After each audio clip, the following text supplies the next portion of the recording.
Les nuits vous paraissent longues, vous ressentez de la frustration, du stress, du mal à dormir, vous êtes à bout. Détendez-vous.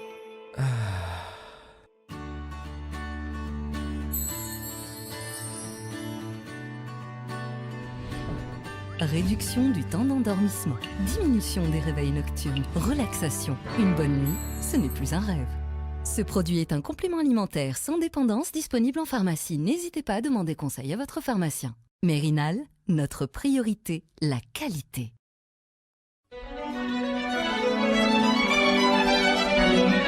Pour bien s'entendre, il faut bien s'écouter. Rendez-vous sur M, la petite radio du Grand Maghreb. Bonjour et bienvenue dans ce nouveau numéro du Café Presse Politique. Au programme aujourd'hui, l'année des droits de l'homme et la première année de la présidence de Abdelmadjid Tebboune. On rappelle qu'il a été élu le 12 décembre. Pour en parler, je reçois M. Reda Amarani, vice-président de la Fondation Kasbah. C'est une journaliste. Ça, ce sont les deux personnalités qui sont avec moi dans le studio. Et au téléphone, on aura Fatiha Benabou, constitutionnaliste, et Saïd Salhi, vice-président de la LADDH. Avant de commencer l'émission, je rappelle que c'est le 33e CPP sans son animateur attitré Khaled Rarni qui passe ce soir sa 258e nuit en détention. Voilà, donc on va commencer par avoir Saïd Salhi au téléphone. Ce sera la première personne qui va intervenir. Si Saïd Salhi nous écoute. Oui. Oui, bonjour. Bonsoir. Bonjour, je suis à l'écoute, oui, bonsoir. Très bien. Alors aujourd'hui, le 10 décembre, c'est la journée mondiale de la Déclaration des droits de l'homme et la LADDH a organisé aujourd'hui une journée d'études sur les droits de l'homme. Vous en faites quel bilan ? Aujourd'hui, c'est le 9 décembre, donc c'est la journée mondiale d'abord des défenseurs des droits de l'homme. Demain, c'est le 10 décembre, c'est la journée mondiale des droits de l'homme. Pour nous, c'est une occasion d'abord de faire le point sur la situation des droits de l'homme dans notre pays. Eh bien, le bilan, si vous voulez, rapidement, le bilan est catastrophique. Il est catastrophique. Nous l'avons dit dans notre rapport annuel qui a été rendu public aujourd'hui, un rapport exhaustif qui a touché à l'ensemble des droits. Et on l'a dit aussi à plusieurs occasions, depuis maintenant 2 mois, on n'a pas cessé d'alerter, on n'a pas cessé de plaider justement sur la question justement des atteintes sur les libertés. Aujourd'hui, le rapport est vraiment catastrophique au point où nous disons que nous avons régressé. Nous avons régressé par rapport justement à 2018, par rapport même à 2019. De plus en plus, la situation des droits de l'homme va en pire. Quand l'Union européenne adopte une résolution sur les atteintes aux droits de l'homme en Algérie... Le Parlement, est-ce que c'est un désaveu pour l'Algérie ? Alors, sur cette question-là, je voudrais dire un mot. Pour notre part, au niveau de la LADH, nous n'avons pas attendu l'Union européenne ou le Parlement européen pour dire la réalité des droits de l'homme dans notre pays. Cette réalité est dite chaque jour par le simple citoyen, est dite chaque jour par les organisations nationales de défense des droits humains, il est dite par les défenseurs, il est dite par la société civile, il est dite par la presse nationale, il est dite par, les acteurs politiques. Donc aujourd'hui, ce rapport ne vient que, à la limite, confirmer une réalité qui est aujourd'hui, ressentie par le simple citoyen. Maintenant, ce rapport, nous, on a eu l'occasion donc de le voir, de prendre connaissance de ce rapport-là. Nous avons fait notre rapport aujourd'hui, c'est un rapport bien sûr indépendant de la société civile, de notre organisation, et c'est pas la première fois qu'on fait un rapport, on le fait chaque année. Aujourd'hui, nous avons organisé le 9e forum des droits de l'homme. Nous sommes à la 9e édition pour vous dire qu'aujourd'hui, ce rapport, c'est aussi une occasion d'interpeller le gouvernement sur la situation des droits de l'homme, notamment sur justement les violations graves des droits de l'homme, au point où nous avons dit même les acquis démocratiques arrachés depuis des années maintenant, elles sont attaquées. Nous sommes carrément en régression, notamment les droits fondamentaux, la liberté d'expression, la liberté d'opinion, la liberté d'organisation, la liberté de réunion aujourd'hui est carrément menacée. Vous la qualifierez comment comme les droits de l'homme, comment vous qualifierez la situation des droits de l'homme en Algérie ? Alors, d'abord, sur la question des droits humains, nous, en tant que défenseurs, en tant qu'organisation, on s'est vraiment réjouis le 22 février 2019, parce que le peuple algérien, ce mouvement des droits humains, ce mouvement populaire a mis la question des droits de l'homme au centre de son combat. On l'a entendu à travers des slogans très clairs dans la rue pour justement une justice indépendante, pour un procès équitable, pour le respect des libertés fondamentales, notamment d'expression, d'organisation. Les citoyens n'ont pas cessé de le revendiquer, de l'entonner dans la rue chaque jour, chaque vendredi. Aujourd'hui, nous sommes au 22 mois. Voilà, pour vous dire... Je crois qu'on a perdu Saïd Saleh. Allô? Oui, on vous entend. Ah, très bien. Donc, aujourd'hui, nous sommes au 22e, on aborde presque la deuxième année de ce Hirak. Aujourd'hui, la question des droits de l'homme, voilà, s'avère comme une question, je dirais, de survie carrément. Aujourd'hui, nous l'avons dit en 2019, nous avons dit, le pouvoir aujourd'hui, à force justement de s'entêter, à force justement de maintenir cette feuille de route autoritaire, cette feuille de route fermée, antidémocratique, qui est carrément à contre-sens de l'histoire, à contre-sens des revendications et des aspirations du peuple algérien, il est en train d'exposer le pays à tous les dangers. Vraiment à tous les dangers. Et d'ailleurs, nous l'avons dit, cette feuille de route ne mènera nulle part aujourd'hui. Malheureusement, à notre dépend et à dépend des pays, nous assistons à une situation de blocage à tous les niveaux, au niveau institutionnel, au niveau politique, au niveau social. Aujourd'hui, la situation est inquiétante. Mon sentiment, c'est que le régime de Abdelmadjid Tebboune a touché une drogue et il n'a pas pu s'en séparer. Il en est devenu addict. Cette drogue, c'est la répression. En fait, il faut bien se rappeler que le 12-12, on va en célébrer le premier anniversaire, c'est quand même une élection présidentielle qui a lieu sous état de siège. Il y a des détenus par dizaines, on a dépassé les 200 détenus au moment de l'élection, ceux qui allaient contester la campagne électorale, ceux qui, dès la fin de l'été, étaient un peu considérés comme les porte-parole du mouvement populaire, ont été embastillés. Karim Tabou encore a été condamné une année, il y a 48 heures, une année de prison, donc ça continue. Fodel Boum à la réquisition de 2 ans, etc. Le feuilleton judiciaire est toujours là. On a tenté de vendre à l'opinion l'idée que, en fait, Ahmed Gaïd Salah et l'ANP, à ce moment-là, étaient obligés de passer par l'utilisation renforcée de la répression, qui n'était pas le premier choix pendant les premières semaines du Hirak, puisqu'on était dans la séquence Khawa-Khawa, qu'elle était obligée d'y toucher juste pour faire passer cette élection-là, parce qu'elle avait échoué l'élection du 18 avril, l'élection du 4 juillet, donc il fallait absolument qu'il y ait une élection. C'était ça la feuille de route de l'état-major. Donc répression. Sauf que, je dis que c'est une drogue. On y a touché. On pensait pouvoir en sortir après. Voilà, il y a une façade civile, une façade politique qui s'installe et qui remet les choses à l'endroit. On va cesser de recourir à cet argument d'autorité, argument brutal, qui est la détention, et qui sont toutes les infractions, toutes les atteintes aux libertés. Sauf que, en dehors d'ouverture du 2 janvier, qui était un peu le geste du président qui arrive, etc., 75 détenus d'opinion qui sont libérés, les uns jugés rapidement et libérés comme Allah yarhamou Ami Lakhtar Bourga, ou d'autres qui sont laissés en liberté provisoire. En dehors de cet épisode du 2 janvier, la machine reprend, elle redémarre et elle ne fait que s'emballer au cours de l'année 2020. De sorte que l'année 2020 nous offre un peu le tableau d'une république junkie, qui est complètement aujourd'hui addict à la répression et de plus en plus addict à la répression. Et il y a effectivement de quoi, avec nos amis de la Ligue des droits de l'homme, s'inquiéter beaucoup. Saïd Saleh, vous êtes toujours au téléphone. Est-ce que vous partagez l'analyse de Hissène Radi? Tout à fait. On la partage, on a même dit, d'abord on a alerté même par rapport à ce choix-là, concernant justement ce contexte qui a été opéré le 12-12, contre la volonté du peuple. On a dit que ces élections ne sont pas la solution, au lieu d'être à l'écoute justement de toutes les propositions qui ont été mises en avant à partir du mois de mars, à partir du mois de juin. Nous-mêmes, on a été acteurs dans plusieurs propositions pour une sortie de crise, pour justement un dialogue sérieux, un dialogue sincère, qui doit commencer par justement l'expression de la volonté d'aller réellement vers la solution. Malheureusement, le pouvoir n'a pas attendu. Il a continué dans ce coup de force-là. Il a imposé ces élections, notamment les élections présidentielles.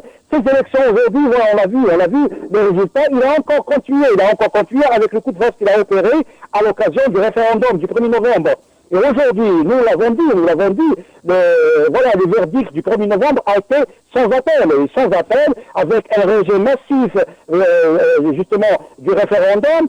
Aujourd'hui, le pouvoir s'est isolé de lui-même, avec, 13% de oui en faveur du projet d'Abdelmajid Tebboune. Aujourd'hui, nous l'avons dit, le pouvoir devait prendre acte de l'échec de sa feuille de route. Il devait justement réviser cette feuille de route, de revenir à la raison, revenir à la réalité, justement, adopter, un processus démocratique, authentique, qui doit vraiment être à l'écoute des aspirations du peuple et qui doit permettre ce changement. Aujourd'hui, il n'y a pas d'autre choix que les changements. Il n'y a pas d'autre choix que la transition. Il n'y a pas d'autre choix que d'être à l'écoute de la volonté réelle du pouvoir. Malheureusement, jusqu'à maintenant, nous sommes encore dans le flou. Nous sommes encore dans une situation de blocage total en termes de perspective, avec l'absence du président, avec pouvoir qui ne communique pas, sinon qui communique mal. Nous sommes vraiment dans une situation vraiment inquiétante. Jusqu'à maintenant, le pouvoir n'arrive pas encore à sortir de son propre piège. Il s'est piégé lui-même, le fait qu'il a adopté une feuille de route autoritaire, le fait qu'il a choisi vraiment d'aller à contresens de ce hirak, qui, nous l'avons dit, qui est une chance historique pour le pays. Qui est une chance historique pour le pays, un hirak responsable, un hirak pacifique, un hirak qui sauvegarde, avec ce sens de responsabilité, justement, de sauvegarde de la paix civile, de sauvegarde, justement, de la cohésion de l'État, un hirak qui a même pris sur lui-même, avec toutes les arrestations qu'il y a eu, avec toute la répression qu'il y a eu, on a vu des citoyens se retenir, des citoyens, à la limite, accepter même le prix d'être arrêtés pour sauver le pays. Aujourd'hui, nous l'avons dit, le hirak, c'est lui-même qui sauve le pays, c'est lui-même aujourd'hui qui protège le pays. Malheureusement, jusqu'à maintenant, on attend encore justement à ce que le pouvoir revienne à la raison, à ce que le pouvoir justement revienne justement à cette solution politique, cette solution qui doit passer d'abord par la libération de l'ensemble des détenus, par l'ouverture des champs politiques, par l'ouverture des champs médiatiques. On ne peut pas parler de démocratie sans les libertés démocratiques. On ne peut pas parler justement d'un changement démocratique sans le respect des droits humains, sinon des droits fondamentaux. Saïd Salhi, je vous remercie beaucoup d'avoir répondu à l'invitation du Café Presse Politique et je vous souhaite de passer une excellente journée. Merci à vous. Oui, bonsoir. Je rappelle que vous êtes vice-président de la LADDH. Normalement, on a maintenant au téléphone Fatiha Benabou, constitutionnaliste. Fatiha, bonsoir madame. Elle n'est pas encore. Elle n'est pas encore là. Alors, je vais me tourner. Il y a au chapitre des droits de l'homme cette année, il y a pour clôturer un peu la séquence macabre de 2020, il y a eu ce fameux, c'était même un titre éphémère d'article de Maghreb émergent, décret exécutif du gouvernement Djerad, en fait, qui annonce la mise sous imprimature de la presse électronique.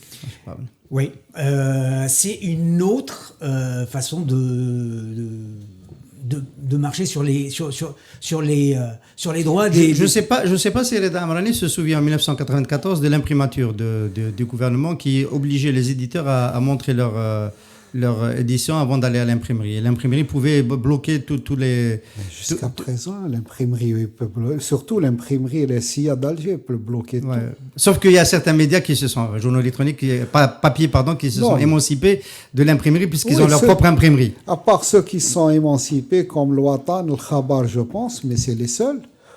Parce qu'ils ont leur propre imprimerie, mais les autres, lorsque le document arrive, le PDF arrive, il est lu, et ça ne dit pas son nom, ça ne s'exprime pas ouvertement. Mais en fait, moi j'ai appris que le journal pouvait être bloqué à tout moment, n'importe quel journal. Alors pourquoi j'en parle ?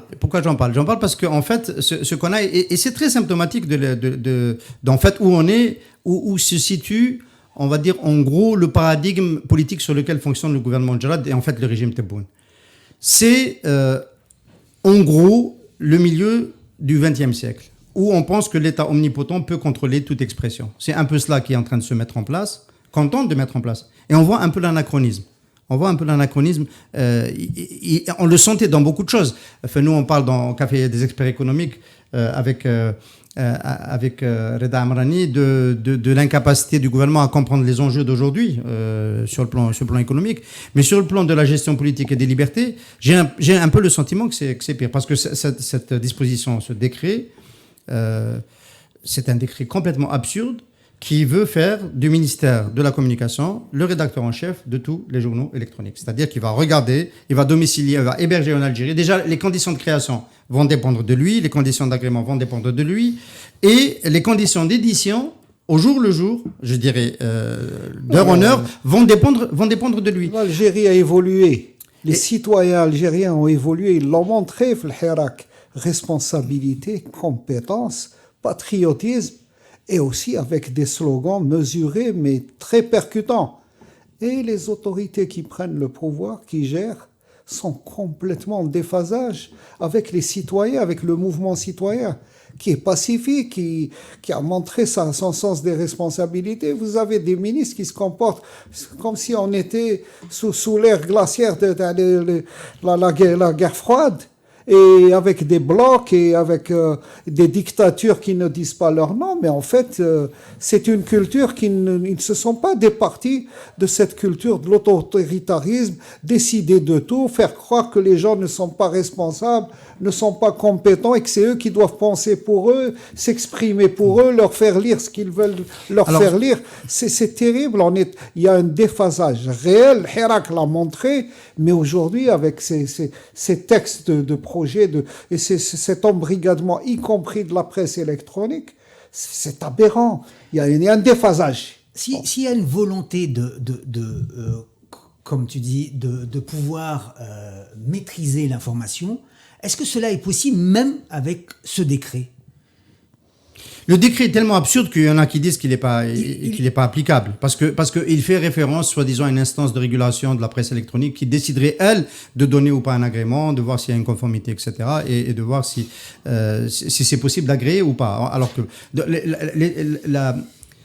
la philosophie de la loi organique de la presse de 2012, c'est que l'édition électronique est déclarative. Elle n'est pas soumise à agrément. Le projet constitutionnel qui est en souffrance, qui est supposé faire une ouverture sur l'édition de presse électronique, dit clairement que c'est déclaratif, que la presse n'est pas soumise à ce type de création. Bien. Donc c'est un texte qui est anticonstitutionnel et il dévie le contenu de la loi. Mais il va encore plus loin. Enfin, il rend compte de l'absurdité de cette situation-là. En fait, je vais vous dire, on a connu en 2013 une séquence où un monsieur qui venait de la presse, Hamid Green, a offert ses services à un gouvernement, celui de Sellal, en disant « Moi, je vais mater les derniers journaux indépendants. Je vais les mater. » La presse et la pub. Il venait de la presse et la pub. Et de la pub. Enfin, il venait de chez Jay-Z. Voilà. Il venait de chez Jay-Z, Hamid Green. Et il s'est vendu au gouvernement comme ça. Dire, moi, je vais les mater. Et il a tout fait pour les mater. Il a menacé des annonceurs privés, leur disant, si je trouve votre publicité chez le Watan, chez la Liberté, chez le Khabar, chez d'autres titres à un moment donné qui ont, pour les uns, rendu les armes très vite, je vous sanctionne, vous serez poursuivi, vous aurez les impôts, etc. etc. Clairement. Voilà. Hamid Green, qui est passé entre les gouttes d'ailleurs depuis le Hajj, il est arrivé à bien se cacher jusqu'à maintenant, alors que c'était un peu le porte-flingue du gouvernement Sellal. Bien. On peut imaginer qu'il y ait une folie albanaise de ce type-là en 2013. On peut l'imaginer. Mais qu'en 2020, après ce qui est arrivé, après l'année 2019, après le Hirak, qu'on puisse penser avec un ministre, Ammar Belhimar, qui a vendu aussi ses services, lui, il les vend depuis tout le temps, et d'ailleurs à des prix, à mon avis, pas bien négociés, et pas seulement à Alger, parce qu'il n'a pas répondu à Ali Ben Saad, Ammar Belhimar n'a toujours pas répondu à Ali Ben Saad, qui Ali Ben Saad a apporté les preuves qu'il a écrit une note stratégique pour le ministère de la Défense française. Il ne s'est jamais expliqué sur cela. Pour moi, il est tenu de s'expliquer. C'est un minimum de transparence qu'il doit à l'opinion algérienne. Mais là, je ne parle pas des frasques de son fils, je ne parle pas de reste, je parle que de ce qu'il a fait lui. Bien. Lui, il a vendu ses services sur la base, moi, je peux mater la presse électronique. Voilà. Le prédécesseur à essayer de mater la partie de la presse papier qui continue à travailler. Moi, je peux mater la presse électronique. Sauf que ce qui vient de prendre en 2020, après une année de l'Hirak, c'est complètement fou. Et moi, je pensais qu'il y aurait un peu de sagesse. C'est son Premier ministre, Abdelaziz Jarrad. Un peu de sagesse pour bien voir que dans ce texte-là, il se couvre de ridicule. Qu'il est dans la pire disposition. Au temps de l'imprimature, en 1994, on n'a pas fait ça. Eh ben non. Et donc, moi, je pense que c'est le texte absurde d'un gouvernement en débandade politique, en fin de service, qui essaie de brûler la terre sur laquelle il a sévi pendant une année. Et est-ce est-ce qu'ils pourront l'appliquer? Je ne me pose même pas la question. Je ne veux pas me poser cette question-là. Mettre sous imprimature la presse électronique en 2020, après l'année du Hirak, c'est une folie furieuse. Je ne veux pas regarder au-delà. Je la considère comme... Elle est anticonstitutionnelle. En fait, elle est antinationale. Je vais vous dire pourquoi elle est antinationale. Elle est antinationale parce qu'elle casse la capacité de l'Algérie à produire des contenus algériens dans la compétition mondiale des contenus. Et il écrase la capacité de pouvoir dire des choses, rapporter des choses, raconter le pays, l'Algérie, au monde, avec des acteurs indépendants. Et le monde, quand on veut s'informer sur un pays dans le monde, on passe d'abord par les acteurs indépendants. C'est eux qui nous le relatent. Ce sont des contenus indépendants qui font l'industrie de l'information aujourd'hui, qui circulent dans le monde. Aujourd'hui, ce gouvernement veut faire de tout le monde des journalistes propagandistes pour... D'ailleurs, je ne sais même plus pour qui, parce que bon, c'est peut-être de la suite pour le régime Tebboune ou celui qui va lui succéder. Mais il veut faire de nous tous des propagandistes d'un régime qui lui-même n'arrive pas à se mettre debout. Fatiha Benabou est au téléphone, si j'ai bien compris. Bonsoir, madame. Bonsoir. Fatiha Benabou, vous avez été la première à demander l'application de l'article sur la vacance du pouvoir. Oui. Est-ce que vous le redemanderiez, vous, aujourd'hui?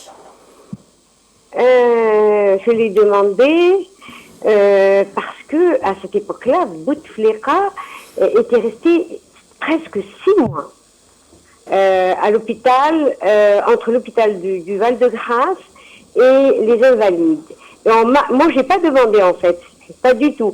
J'ai tout simplement, moi je suis une juriste, je ne suis pas une femme politique, donc je n'ai rien demandé. On m'avait posé la question, c'était dans la télévision Cholour, on m'a dit, Madame Benabou, regardez la situation actuelle en Algérie, qu'est-ce qu'on peut faire? J'ai dit, la Constitution a une solution, à l'époque c'était l'article 88. Oui. Il faut appliquer l'article 88. Mais je n'ai pas demandé, moi je n'ai rien demandé. Très bien, alors si moi je vous repose la question, Madame Benabou, qu'est-ce qu'on peut faire? Eh bien, moi je l'ai déjà dit, même si l'empêchement peut être un empêchement temporaire, provisoire, qui permettrait au président de la République de revenir sans problème à son bureau, c'est d'appliquer l'alinéa 1. L'article 102, moi je l'appelle la petite constitution dans la constitution, parce qu'il contient 3 ou 4 cas. Il ne contient pas seulement l'empêchement, il contient, alinéa 1er, l'empêchement provisoire de 45 jours, un deuxième empêchement qui se transmue, donc l'empêchement provisoire, si le président n'arrive pas à reprendre son travail, qui se transmue en empêchement définitif par démission du président. Le Conseil constitutionnel décide que le président n'a pas rejoint son poste au bout de 45 jours. Il transmue l'empêchement provisoire en empêchement définitif par démission de plein droit du président. Et là, il a 90 jours. Vous avez encore 2 autres cas. La démission volontaire du président et le décès du président. Voilà. Donc, c'est une disposition, moi j'ai entendu dire des gens, même dans votre plateau, que c'est une disposition qui ne s'applique pas. Non, c'est une disposition qui est entièrement normative. C'est vrai, en 1989, je dis bien en 1989, parce qu'elle existait même dans la Constitution de 1976, dans l'article 117. En 1989, après l'épisode de Bourguiba, quand il a eu un coup d'état médical en novembre 1989. Par Ben Ali. Par Ben Ali. On a changé, on a changé la formulation, la rédaction de l'article. À l'époque, c'était l'article 88. On a mis la constatation par le Conseil constitutionnel de l'empêchement temporaire ou provisoire doit être faite à l'unanimité. Or, moi je l'ai toujours dit, c'est une disposition piège pour éviter le syndrome bourguibien. Je crois que ça plane sur cette disposition, le syndrome du coup d'état médical. Bon, c'est pour ça qu'ils ont demandé, alors qu'auparavant, en 1976, c'était les deux tiers des membres du conseil du comité central du FLN. Donc, il y a des soubassements politiques à cette disposition, mais elle est normative. Il suffit, et c'est pour ça que je dis qu'il suffit qu'un seul des membres fasse veto, il peut faire un veto, et la disposition ne passe pas. Alors, c'est une disposition, certains ont posé la question, ils ont dit elle n'est pas applicable parce que signifie réunis de plein droit? Oui, c'est-à-dire comment se saisit le Conseil constitutionnel? Le Conseil constitutionnel ne se saisit pas de lui-même. Il est saisi, il est toujours saisi, c'est pour ça qu'on dit qu'il a une compétence d'attribution. On lui attribue, etc. Et il est toujours saisi par le président, le président de la République, les deux présidents de chambre, par le Premier ministre et par 60 députés ou 45 sénateurs. 30 sénateurs. Donc, je suis pas très sûre du nombre. Donc, il ne se saisit pas, il ne s'auto-saisit pas. Mais dans cette situation, il va s'auto-saisir automatiquement, très simplement, le plus simplement du monde. Ils vont se réunir sans avoir besoin d'être convoqués. Et ce sera le président du Conseil constitutionnel qui va présider. S'il n'est pas là, ce sera le vice-président du Conseil constitutionnel qui va présider conformément au règlement intérieur, qui parle de la présidence et de la vice-présidence en cas d'absence du président du Conseil constitutionnel. Donc, il n'y a aucun problème.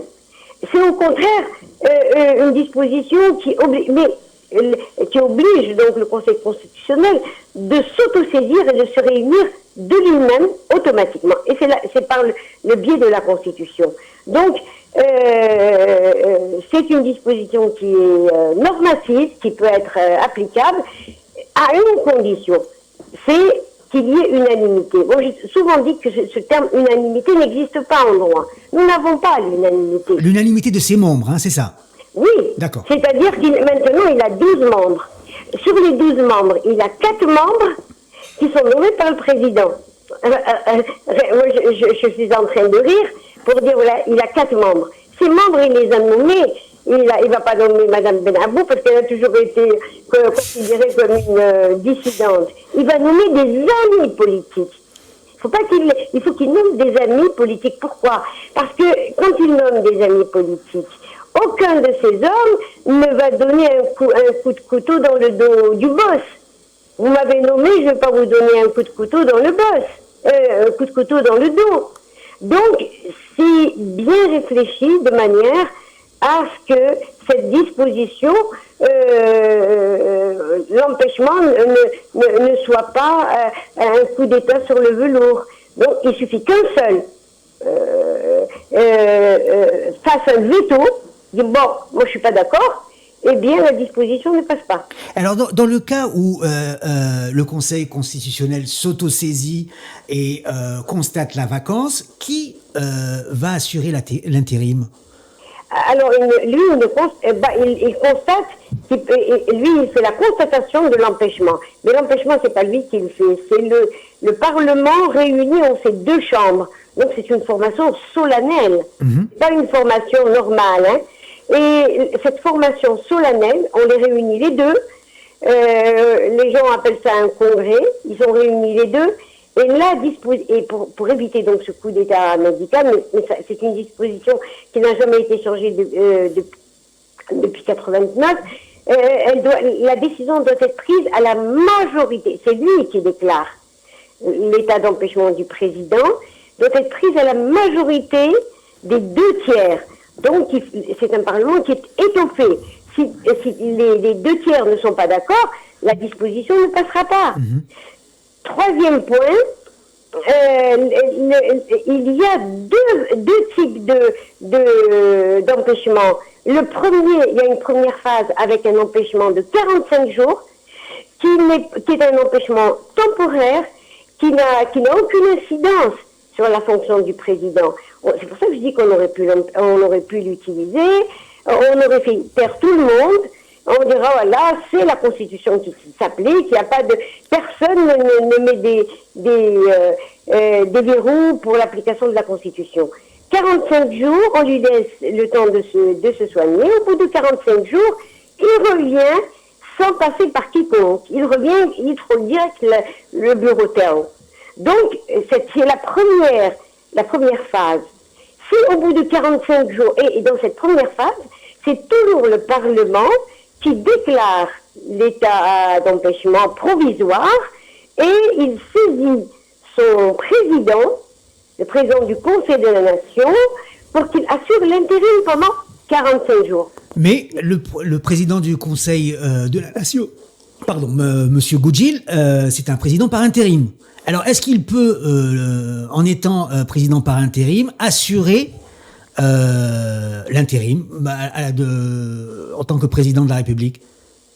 Moi, je ne peux pas vous dire, la Constitution n'en parle pas. Mais en revanche, elle ne parle pas de ce cas-là. Elle ne dit pas que le président du Conseil de la Nation doit être permanenté ou plutôt élu dans de bonnes conditions, etc. Elle n'en parle pas. Bon, ce que l'on peut dire, c'est qu'il y a aussi une autre disposition. Bon, si jamais on estime que le président du Conseil de la Nation n'est pas, il est vacataire, il n'est pas, enfin plutôt il est pas élu normalement. Dans ces conditions, il y a une disposition qui dit que en cas de conjonction de la vacance du président de la République et du Conseil de la Nation, pour quelque cause que ce soit. Vous voyez, on va donner un terme très vague pour quelque cause que ce soit. C'est-à-dire que s'il ne veut pas, comme par exemple un président du Conseil de la Nation, on va dire non, mais moi j'ai pas envie d'être intérimaire, ça me dérange et tout. C'est possible de considérer ça comme un cas de vacances. Il ne veut pas assurer. Eh bien, dans ces conditions, il y a un intérimaire au second degré qui est le président du Conseil constitutionnel. Monsieur Kamel Fenniche. Monsieur Kamel Fenniche, voilà. Donc, l'intérim sera assuré par le président du Conseil constitutionnel. Mais alors là aussi, certains disent que Monsieur Kamel Fenniche, qui a été coopté par le président de la République, n'est pas en mesure légalement d'assurer la fonction. Non, vous savez, il y avait quelqu'un qui ne pouvait pas assurer la fonction, c'est quand il y a une disposition de la Constitution qui est très claire. Le mandat du membre du Conseil constitutionnel est unique. Il faut un seul mandat. On sait très bien que moi j'ai un peu dénoncé Taïeb Blaise pour dire que M. Taïeb Blaise a fait 2 mandats. Là, c'était illégal. Mais M. Kamel Fenniche, il a été élu. Il a été élu dans le cadre du Conseil d'État. C'est un membre élu. Et il est dans les normes de son mandat. Il n'a pas dépassé son mandat. S'il le dépasserait, je le dirais. Non, il est encore dans son mandat. Est-ce qu'on est dans une impasse constitutionnelle, Madame Fatiha Benabou? Non, je ne pense pas. Nous voulons avoir des impasses constitutionnelles. Pourquoi? Parce que nous ne voulons pas appliquer le droit. Il n'y a que le droit qui va faire sortir l'Algérie de toutes ces crises. C'est le droit qui va permettre petit à petit la mise en place d'un état de droit. La démocratie ne naît pas d'un chaos. Elle ne naît pas de transition, etc. La démocratie naît toujours de la continuité du droit. Et si on fait appel à Hannah Arendt, dans son livre sur les révolutions, elle fait la comparaison entre la révolution américaine et la révolution française. La révolution française, qui n'arrêtait pas de faire des révolutions sanglantes, etc., n'a pas pu aboutir à l'état de droit qu'à partir de 1792 jusqu'en 1971, pour arriver à un état, relativement à un état de droit. Alors que les États-Unis, qui ont toujours appliqué le droit, sont reconnus pour être l'un des pays les plus démocratiques et un pays de droit. Donc, l'application du droit, le Rechtsstaat, est très important. Très important. C'est vrai que il va y avoir des interprétations pour essayer de contourner le droit, mais c'est toujours mieux d'appliquer le droit parce qu'il permet des solutions pacifiques. Force et au droit, quoi. Oui, moi je suis une juriste, donc je fais la promotion du droit, d'autant plus que je suis convaincue et je veux qu'on arrive à un état de droit. Eh bien, pour arriver à un état de droit, il faut pratiquer, il faut exercer le droit. Il faudrait que les institutions, vous savez, l'État et les institutions, c'est du droit. C'est du droit. L'État, c'est une personne morale, c'est une figure du droit. Les institutions, c'est des figures du droit. C'est pas avant les hommes qui sont dans les institutions sont des agents de l'institution. Mais l'institution en elle-même, c'est une personne morale, c'est une figure du droit. Donc si on veut créer un État moderne et aller progressivement, parce que ça met du temps pour aller vers l'État de droit, il faut passer par plusieurs étapes, eh bien il faut commencer à appliquer le droit. Il n'y a que le droit, c'est ce qu'on appelle, les Anglais appellent ça l'administration des choses. Il vaut mieux l'administration des choses que le gouvernement des hommes, parce que le gouvernement des hommes est toujours arbitraire. Tandis que les lois, elles s'appliquent à tout le monde. La loi est générale, elle est abstraite, et elle s'applique à tout le monde. Donc que vous soyez de Tamanrasset ou d'Alger, noir ou blanc, etc., elle s'applique à tout le monde. Donc il suffit que les conditions juridiques soient remplies pour qu'elles s'appliquent à n'importe qui. Donc moi il me semble que c'est quand même important qu'on applique, même si la Constitution n'est pas toujours bonne. Il vaut mieux c'est-à-dire appliquer une Constitution même si elle a des insuffisances, que de rester dans les rapports de force. Parce que dans les rapports de force, ça finit par la violence. Et la violence, on a connu ça dans les années 90. On a connu et ça nous a un peu marqué. Moi, c'est ma deuxième. J'ai vécu l'OAS parce que j'étais jeune et j'ai vécu les années 90. J'appelle ça mes deux grandes souffrances. C'est une souffrance.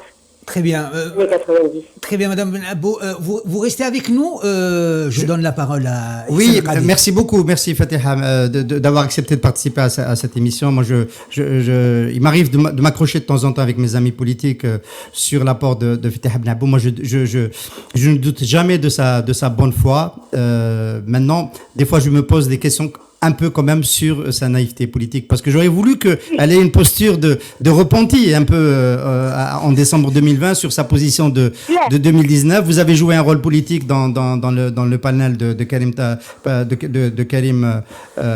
Younes qui avait sans doute une volonté sincère de créer le dialogue. Le dialogue, on était pour. On se rappelle du discours de Ben Salah le 3 juillet 2019 qui ouvrait la porte à ce dialogue. Des exigences de Karim Younes pour que le dialogue ne puisse s'engager qu'une fois libérés les détenus, qui étaient déjà assez nombreux en juillet. Enfin, on sait ce qui s'est passé après.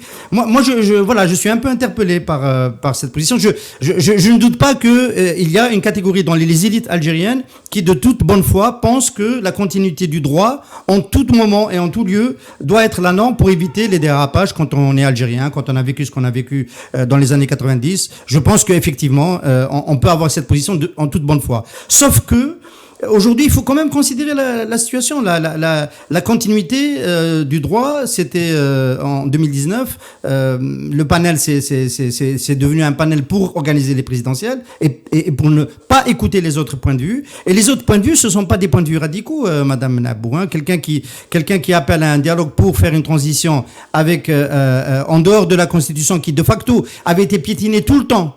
C'est pour ça qu'on est arrivé au 22 février, c'est parce qu'elle a été piétinée. Vous faites partie des gens qui avaient appelé à ce qu'on respecte la norme et à ce qu'on déclare vacante la fonction présidentielle. Ça ne s'est pas fait. Donc on était en fait sur un chemin hors normes, hors droit normatif et hors constitution. Et donc en fait, de faire une période de transition, c'est plutôt cela qui nous aurait ramené à la norme plutôt que l'inverse, parce que la norme, on était en dehors. Et donc de rester dans la continuité directe et faire des présidentielles fermées avec des candidats au présidentiel en prison. Il y en avait au moins deux, je les cite toujours, Rachid Nqaz et Ali Rderi, et il y en avait peut-être d'autres potentiellement qui auraient pu l'être. Je pense entre autres à Karim Younes, mais à Karim Tabou cette fois-ci, c'est pas Younes. Voilà, on était, sans parler des dizaines de jeunes qui étaient en prison, de l'embrigadement des médias, etc.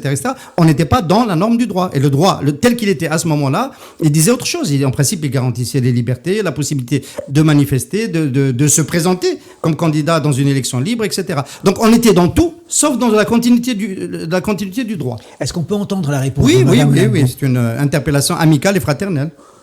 Oui, tout à fait. Vous savez que ça ne relève pas de... Nous, on est parti avec une bonne volonté. Et effectivement, quand nous sommes allés voir M. Ben Salah, on a posé le problème, le premier problème qui a été posé, c'est le problème des détenus. On a dit qu'on ne pouvait pas commencer notre travail sans que les détenus, il y avait aussi les détenus qui avaient les étendards à Nazir, qui ont été donc mis en prison, et on a demandé leur libération. Après, ça n'est plus de notre pouvoir. Après, c'est le général Gaïd Salah qui a décidé que nous allons nous occuper des élections. Bon, moi je n'ai plus du tout assuré, à cette époque-là, je n'ai plus du tout assuré le dialogue avec les partis politiques. Je me suis consacrée à la loi concernant la haute instance. C'est moi qui ai rédigé la loi sur la haute instance des élections. Je me suis dit, bon, avant de partir, je vais faire une loi. Je sais que on demandait une autorité qui soit indépendante et qui va organiser toutes les élections. Après, je voulais pas faire de vagues. Je ne suis pas le genre de femme à faire des vagues, etc. Je me suis retirée, je me suis complètement retirée de la vie politique. Vous savez pourquoi je me suis engagée? J'ai eu peur. J'ai eu vraiment peur que l'Algérie ne glisse. Vous savez, je vais vous raconter. Moi, quand les années 90, quand je mettais mon fils, mes enfants à l'école, je pleurais, j'avais peur de ne plus les retrouver le soir. C'est vraiment une souffrance terrible. Je ne voulais pas. Moi, pour moi, l'Algérie, c'est une ligne rouge. C'est une ligne rouge et il ne faut pas y toucher. Voilà. Moi, c'est plus fort que moi. Vous savez, les gens qui disent un arme, celui qui peut trouver, dire, on est même allé dire que j'ai participé à la rédaction des constitutions. Est-ce que j'ai participé? Donnez la preuve. Il y a des photos, il y a des écrits. Je n'ai jamais participé. J'ai toujours été professeur de droit. Ni plus ni rien. Je l'ai fait parce que je me suis rendu compte que mon pays était en danger. Et si c'était à refaire, je le referai. Même du 16, prendre les armes pour l'Algérie. Même si je suis vieille, je ne suis pas jeune, mais je prendrai les armes. C'est clair, mon pays, c'est une ligne rouge. Madame Fatiha Benabou, merci beaucoup d'être avec nous. Et on peut avoir aussi son point de vue sur le point de vue de Reda Amrani, qui à mon avis va interpeller aussi Fatiha Benabou, qui est un autre point de vue par rapport à comment on peut aujourd'hui, dans le contexte d'aujourd'hui de vacances, HCE, pas HCE, Conseil des sages, etc.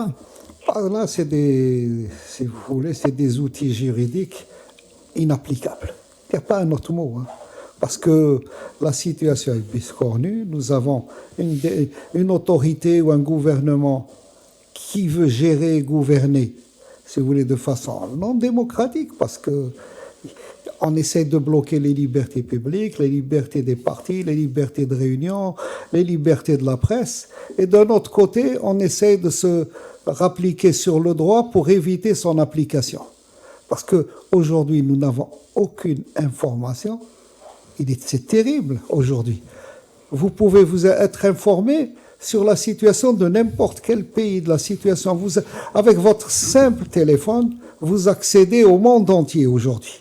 Eh bien, nous ne savons pas dans quel état se trouve notre président. Est-ce qu'il est bien soigné? Est-ce qu'il est guéri? Est-ce qu'il est en mesure de revenir et de reprendre son travail? On ne le sait pas. On est désinformé. On n'est pas du tout informé, même pas désinformé. Alors donc, c'est ainsi. Et parler de droit à ce moment-là, le droit à l'information, les citoyens sont en droit de savoir dans quel état se trouve leur président.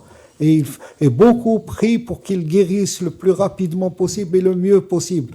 On n'est pas des gens qui cherchent, si vous voulez, à abattre un président ou à se débarrasser d'une manière ou d'une autre. Mais on a ce souci de l'information, on veut être informé. Et on est adulte aujourd'hui en Algérie. Ce n'est plus l'Algérie de 1962, où on était des rescapés d'un massacre. Moi, j'ai vécu juillet 62, j'ai grandi avec la Révolution. Donc, je dis qu'en juillet 62, nous étions des rescapés. On acceptait, si vous voulez, n'importe... Et il y avait 90% d'analphabètes. Aujourd'hui, plus de 94% des Algériens savent lire et écrire. Il y a 1 700 000 étudiants. L'indépendance a ramené cela. Et il y a un minimum de respect envers ces citoyens qui ont montré leur maturité durant le Hirak.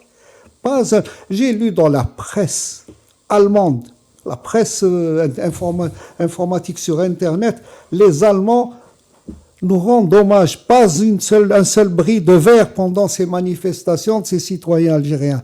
Il y a un certain degré de maturité. Il faut les respecter aujourd'hui. Il faut leur dire la vérité. Il faut les informer. Arrêtons maintenant de bloquer l'information ou de la filtrer, et même sur leur président. Il faut qu'on sache où on en est. Et on ne peut pas à ce moment-là se référer au droit si on n'est pas informé. Sur quelle base? Il y avait un mitel, on n'a pas de shhoud.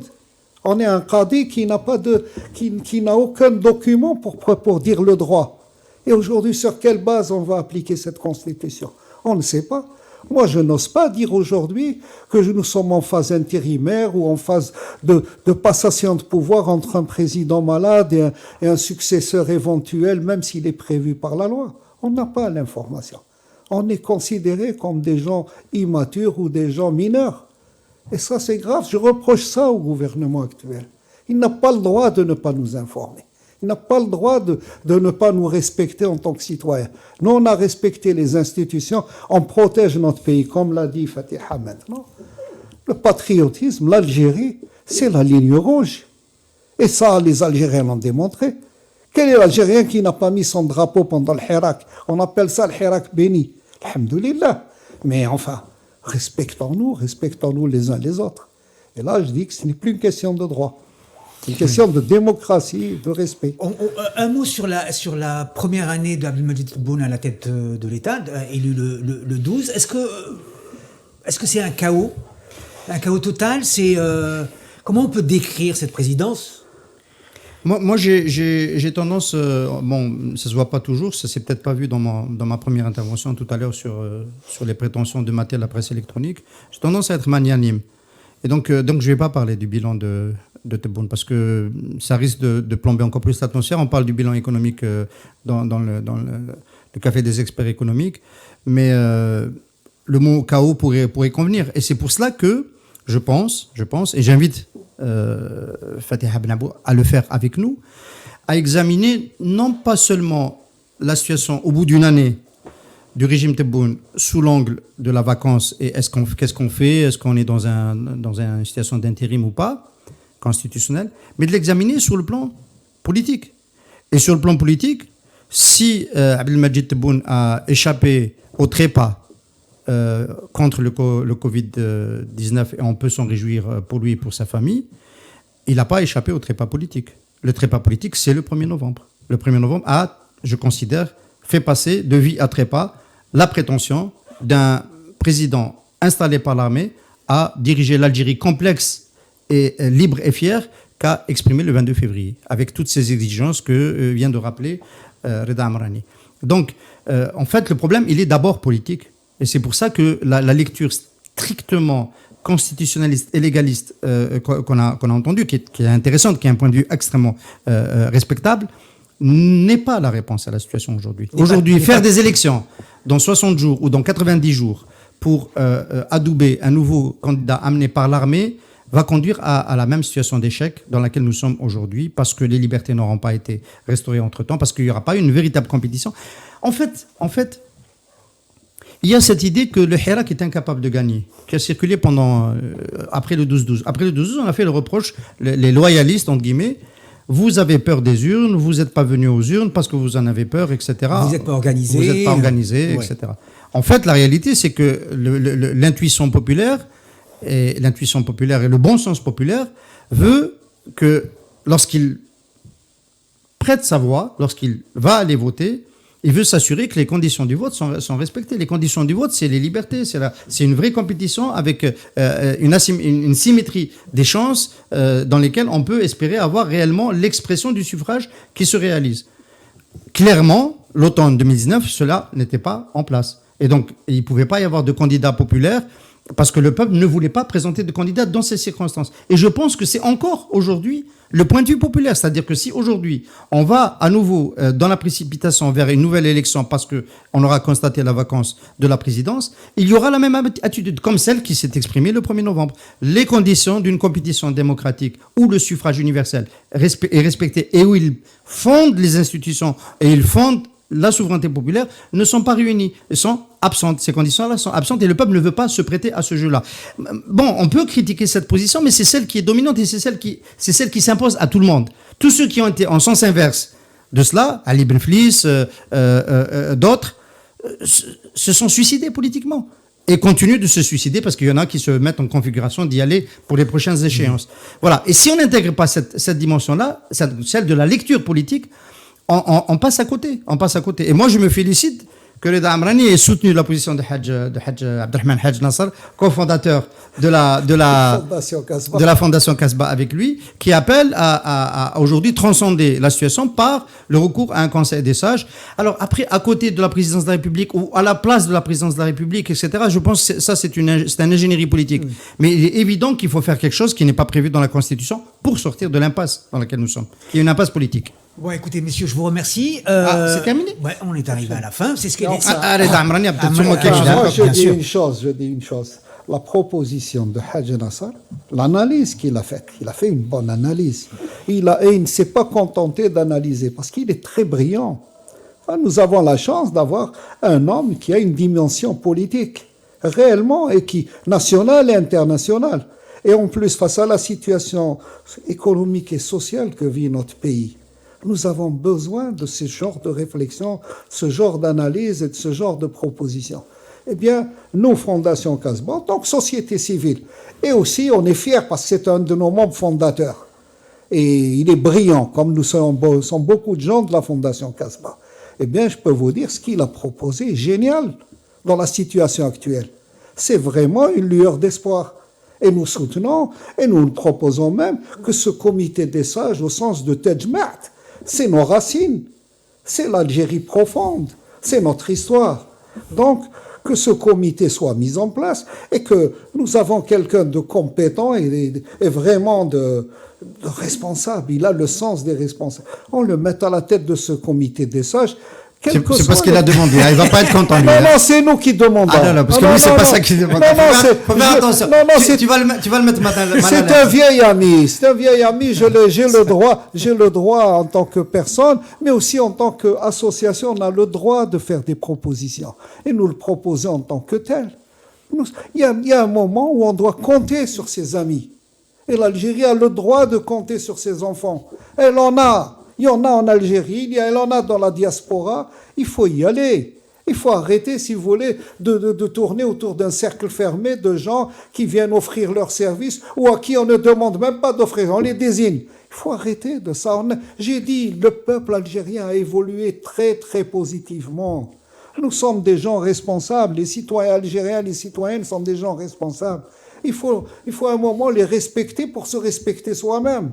Et si on ne le fait pas, si on ne passe pas à cet état-là, eh bien, je vous assure que nos lendemains ne seront pas roses.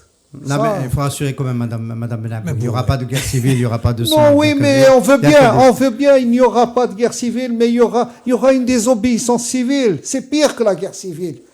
L'Inde est devenue indépendante grâce à la désobéissance civile, face aux plus grandes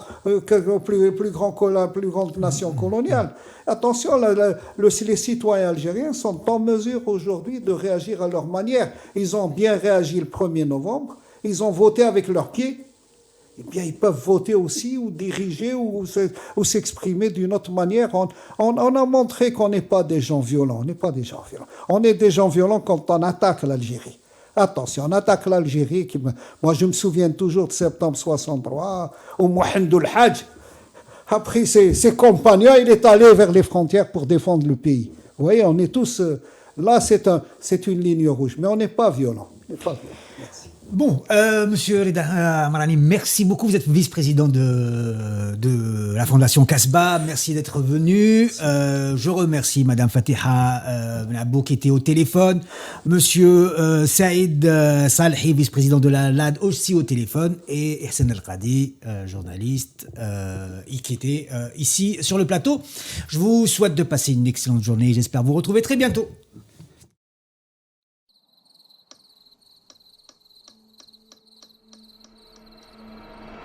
Les nuits vous paraissent longues, vous ressentez de la frustration, du stress, du mal à dormir, vous êtes à bout. Détendez-vous.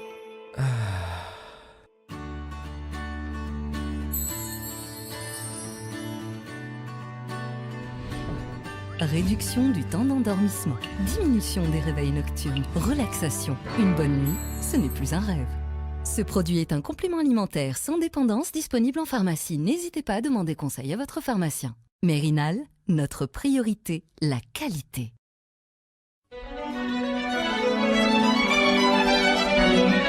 Pour bien s'entendre, il faut bien s'écouter. Rendez-vous sur M, la petite radio du Grand Maghreb.